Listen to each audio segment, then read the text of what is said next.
Hello guys, good morning mga idol. Ayan, ride out ko na naman ngayon. Dito ako ngayon sa paanan ng papuntang papuntang Antipolo. Pero ang route ako ngayon, papunta akong Streets Avenue.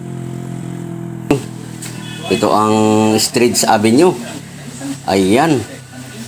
Ito ang pinaka medyo mataas talagang ahon sa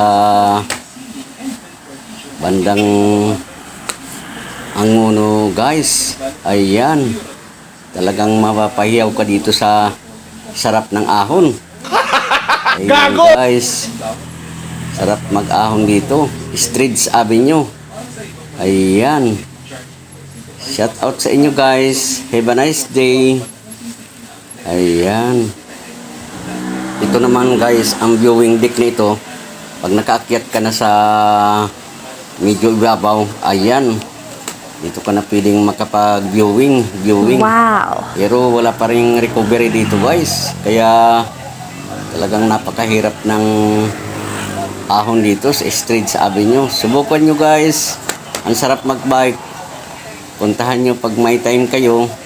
Talagang mapapahiyaw kayo sa sarap ng ahon dito. Ayan. Shout out mga idol. Pag may time kayo, pasyalan nyo ito. Talagang mapapayaw kayo sa sarap ng pag-ahon dito. Ayan, habol hininga. Yan lang muna guys. Shout out sa inyo. Have a nice day. Bye bye.